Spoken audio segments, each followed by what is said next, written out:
to spin, and it is a commission project to make for one person, and they would like a cohesive yarn with all the three bats.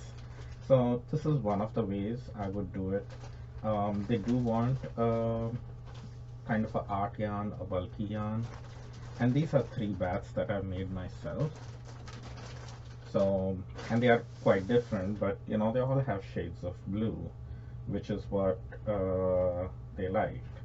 So now to make it all cohesive, one has a lot of black dark colors in it with a lot of colorful sari silk. This has different shades of teal and blue, and this has some blue, red with some cotton neps in it. Now I could just spin it one after the other, but that would kind of make three different yarns, and in order to make them cohesive, I'm actually going to combine them. And there are several ways one can do that. So first let me open these up. All these bats are made by me, so I kind of know what's in them, but you know, you could have this approach with, you know, bats that you get from others as well. You know, we pick up bats and fiber because of the colors that we like. So I'm just going to open this up, and there is my bat. Now this is a gradient which goes from blue to red.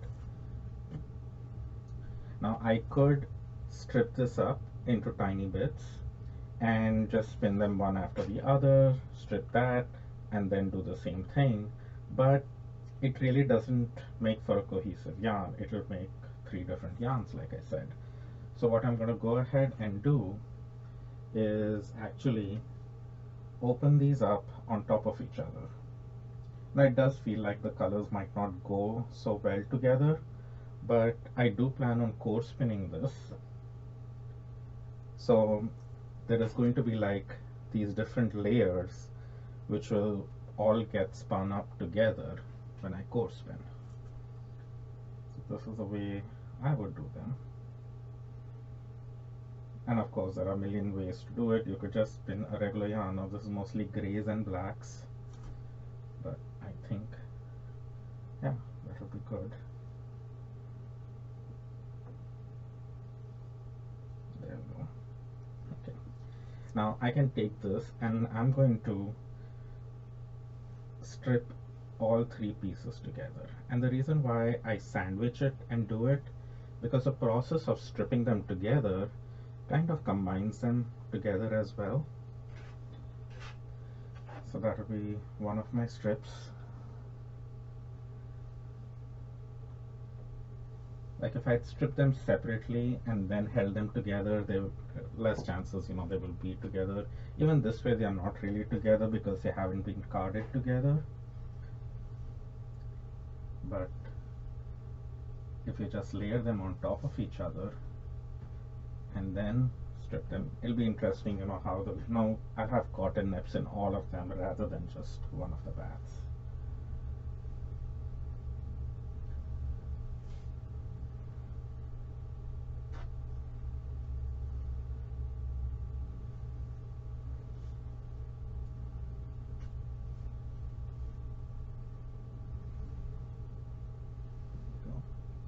That does have some red in it. That kind of feels a little bit of an oddball, but I think it'll be fine.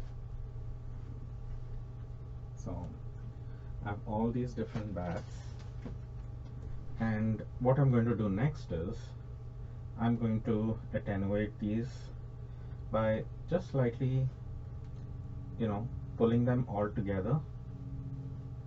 This will kind of help the, while spinning, you know, they will not be so separate. Even if they do separate, it's fine. It will kind of make a variegated yarn. It will have bits of all the three bats throughout the yarn. There's not going to be, you know, big separations.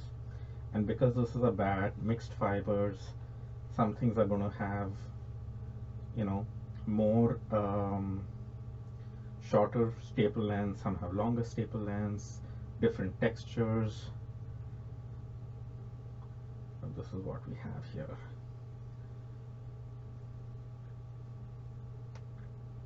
There we go. So that is one of our battlings that will core spin, and similarly I'm going to attenuate all of them. Now the gold and the ones with the red, because they're slightly different from all the rest, I might split them into more pieces. And so this one, I'm going to hold it together and maybe split it one more time. And then when I'm spinning all of this together, I'll just interspace the red ones somewhere in between throughout the yarn so that it doesn't feel like all the red just came in one side of the yarn.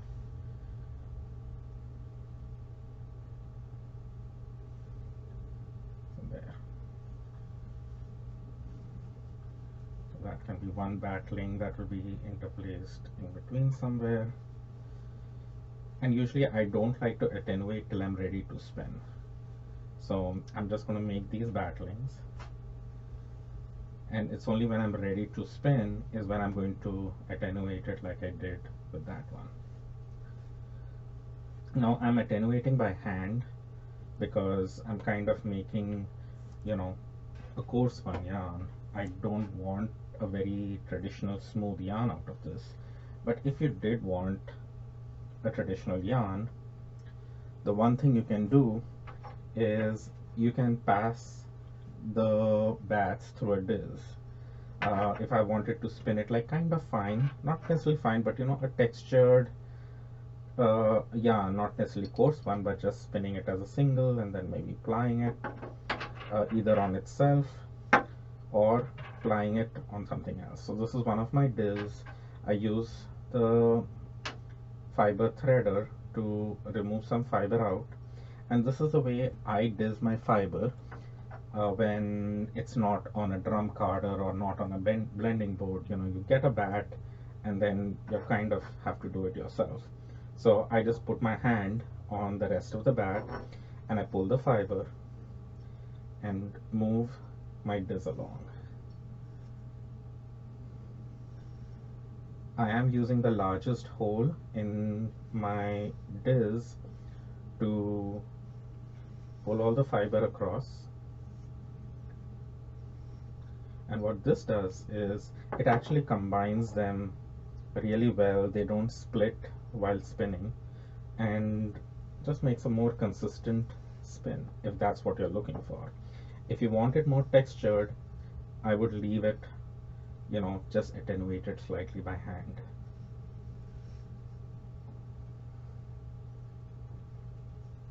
Yeah, those textures sometimes can get a little tough, but it'll keep moving along.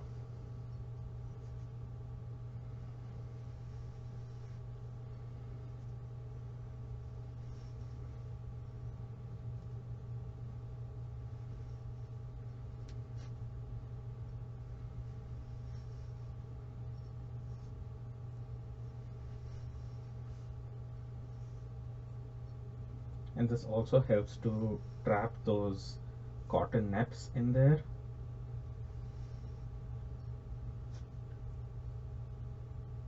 So you see, so far we haven't seen any of them fall out. And surprisingly, cotton neps stick with wool a lot better than woolen neps. Wool neps just fall off every time. Cotton kind of sticks through.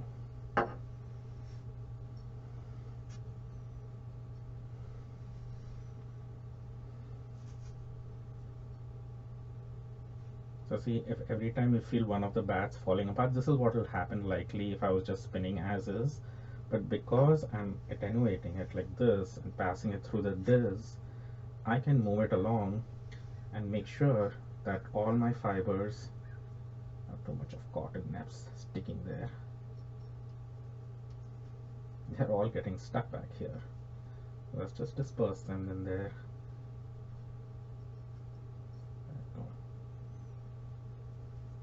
Yeah, it's almost like they're getting filtered out. But that's okay. We'll get them all. So So see, the black is getting left behind. I'm just going to move it back here and spin it together. And have a slight break there, which is fine.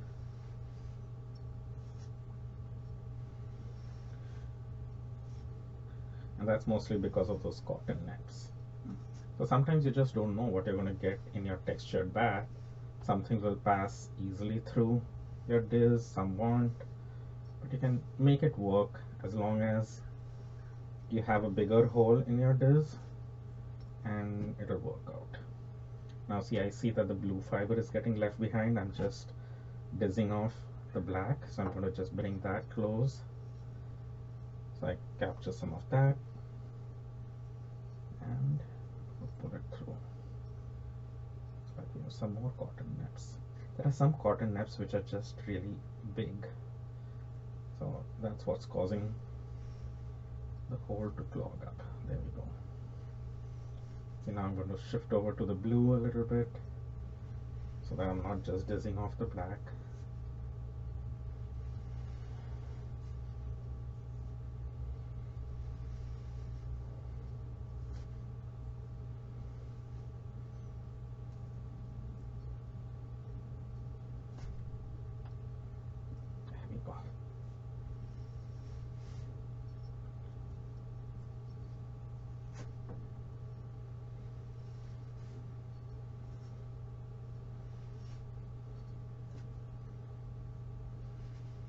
And usually I don't like to put cotton nets for this process. I would, usually make a textured art yarn out of it, and that'll be good.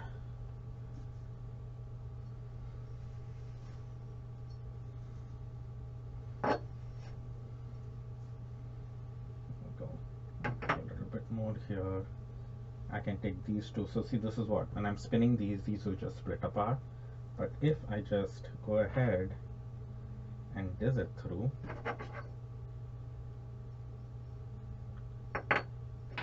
just capture some of the fiber there, pull it across, and just pull it through. So this is like pre-drafting the fiber, joining it together, and make it into more cohesive fiber blend, which you can, now this will stay together. It'll be much easier to spin, and I won't be fighting the 3 different bats. So we have some small bits here, which is fine, but I did get majority of the roving in one piece. Kind of.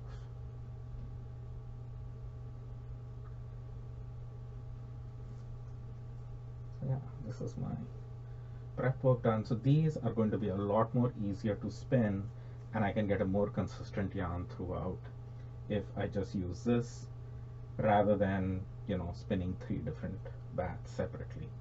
So have fun with that.